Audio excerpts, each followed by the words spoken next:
વધુની મોટા સમાચાર અમદાવાદથી જ્યાં વસ્ત્રાલની શ્રીધર રેસિડેન્સીમાં કપિરાજનો આતંક જોવા મળ્યો। કપિરાજને પકડવા મેગા ઓપરેશન હાથ ધરવામાં આવ્યું। ફોરેસ્ટની 3 અને ઝૂ વિભાગની એક ટીમ મળીને કપિરાજને હવે પકડશે।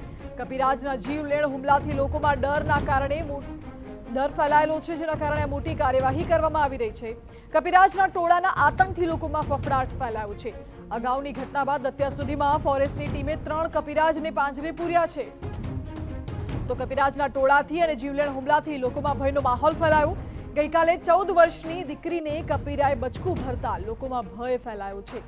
11 जुलाई पछी बीजी वार 9 जुलाई अने 28 जूने कपिराजे लोको पर हुमलो कर्यो हतो। आ 3 वखत तो कपिराजे हुमलो कर्यो अने हवे स्थानिकोमां भयनो माहोल छे, साथे साथे रोष पण जोवा मळी रह्यो छे। एटले हवे कार्यवाही करवामां आवी रही छे। फॉरेस्टनी टीम 3 कपिराजने પાંજરે पूरशे। कपिराजने पकड़वानी कार्यवाही शरू करवामां आवी छे। वस्त्रालनी आ घटना श्रीधर रेसिडेन्सीमां कपिराजनो आतंक जोवा मळ्यो। महत्वनुं छे के 28 जूने कपिराजे बचकू भर्યું હતું। 9 જુલાઈએ પણ કપિરાજે એક વ્યક્તિ પર હુમલો કર્યો હતો અને 11 જુલાઈએ પણ કપિરાજે એક બાળકીને બચકુ ભર્યું હતું, જેના કારણે બાળકી લોહી લુહાણ થતા તેને હોસ્પિટલમાં ખસેડવામાં આવી હતી। કપિરાજના આતંકથી લોકોમાં ભય છે, સાથે સાથે રોષ પણ જોવા મળ્યો છે। ત્યારે હવે ફોરેસ્ટની ટીમ, વન વિભાગની ટીમ એક્શન મોડમાં આવી છે અને 3 આતંકી કપિરાજને પકડવાની કાર્યવાહી શરૂ કરવામાં આવી છે। આ કપિરાજ वस्त्रालनी श्रीधर सोसायटीना लोको माटे माथाना दुखावा समान बनी गया छे। कपिराजना टोळाना आतंकथी लोकोमां भय अने जीवलेण हुमलो पण करे छे। आ कपिराजनुं टोळुं कपिराजना आतंकथी लोकोमां भय छे। हाल तो वन विभागनी टीम 3 कपिराजने પાંજરે पूरशे। વધુ જાણકારી સાથે જોડાયા છે સંવાદદાતા સચિન પાટીલ। સચિન, અત્યારે वन विभागनी टीम ત્યાં પહોંચી છે, શું કાર્યવાહી કરાઈ રહી છે?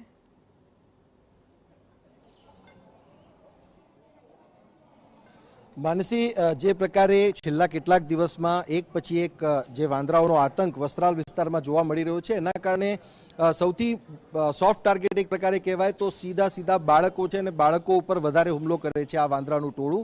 अने एमां जे स्थिति सर्जाई छे, आ अत्यारे अमे छीए श्रीधर पेराडाइज, ज्यां गईकाले आ घटना बनी हती, जेमां एक 14 वर्षनी बाळकी छे एना उपर वांदराए हुमलो कर्यो हतो। अने जे प्रकारनो हुमलो वांदरो करे छे, स्वाभाविक रीते लोकोमां एक डरनो माहोल छे अने डરના माहोलनी स्थिति अत्यारे जुओ કે કોઈ પણ વ્યક્તિ હોય, મહિલાઓ હોય, પુરુષો હોય, બાળકો હોય, બધાના હાથમાં કાં તો બેટ જોવા મળશે, કાં લાકડી જોવા મળશે, કાં પાઇપ જોવા મળશે। કોઈ પણ વ્યક્તિ એના સિવાય ઘરની બહાર નીકળતું નથી। સૌથી મોટી સ્થિતિ બાળકોની કપરી થાય છે, કારણ કે સ્કૂલે જવાનું હોય, ટ્યુશન જવાનું હોય, એવા સમયમાં જે સ્થિતિ છે એ સ્થિતિ ખૂબ ખરાબ થતી હોય છે।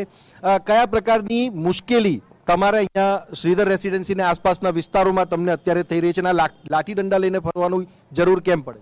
લાઠી દંડા લઈને જરૂર એટલા માટે પડે છે કે કપિરાજે અત્યાર સુધીમાં બહુ લોકોને જે બચકા ભરી લીધા છે, એના કારણે અમને એટલો ડર લાગ્યો છે। અત્યાર સુધી તો થોડોક ઓછો ડર હતો, પણ કાલે જ્યારે અમારી સોસાયટીમાં બનાવ બન્યો ત્યારે અમારો ડર અત્યારે કોઈ કહી શકાય એવું જ નથી। અમને નીચે ઉતરતા નહીં, દરવાજો ખોલતા, બારી ખોલતા બી ડર લાગે છે। ખૂબ ડર એટલે કે નીચે છોકરાઓને મોકલવા, સ્કૂલે મોકલવા, ટ્યુશન મોકલવા, દૂધ શાક લેવા જવા, કંઈ પણ જવા માટે અમે તૈયાર બી નથી, નીચે ઉતરવા જ તૈયાર નથી। તો કંઈક એ લોકોની ટીમ આવીને પકડીને જાય પછી કંઈક થોડો ડર ઓછો થાય મનમાં। અચ્છા, તમારું શું કહેવું છે? કઈ રીતની સ્થિતિ થાય છે તમારી સાથે? આ એક તમારું દીકરી પણ છે?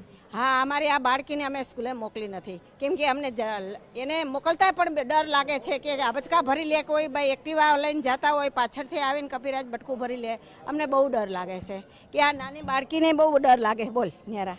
अच्छा, અહીંયા બીજા બાળકો પણ છે। તમે કયા ધોરણમાં ભણો છો? અત્યારે તમે આ લાકડી ને પાઇપ ને બધું લઈને કેમ ફરો છો? તમારી સાથે જ એક છોકરી હતી જેને વાંદરાએ બચકું પણ ભર્યું છે, તમે નીચે રમવા નીકળો છો કે નહીં? અમે નથી નીકળી રહ્યા કેમ કે અમે બીક લાગે છે અને અમે ટ્યુશન અને સ્કૂલ પર નથી જઈ શકતા અને અમે ઘરે જ પૂરી રહ્યા છીએ અને અમને એટલી બીક લાગે છે કે અમે નીચે ઉતરીએ તો પણ 3 થી 4 વાર સોચીને જઈએ છીએ। अच्छा, અહીંયા કેટલાક વડીલો પણ છે, એમની સાથે વાત કરીશું।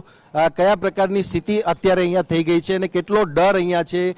ફોરેસ્ટની ટીમો કામ પણ કરી રહી છે। અત્યાર સુધી 3 વાંદરા તો પકડ્યા છે, પણ હજુ જે ટીમો છે આજે કામ કરી રહી છે અને બીજા વાંદરાઓને પકડવા માટે। છેલ્લા 15 દિવસથી આ પરિસ્થિતિ છે, પણ હજુ સુધી અમે બધા જાણ કરી, કોર્પોરેટરમાં જાણ કરી, વન વિભાગમાં જાણ કરી, એ લોકોની ટીમ આવે છે પણ ખોટા ખોટા વાંદરા પકડીને જતી રહે, પણ જે સાચો વાંદરો છે એ પકડતી નથી।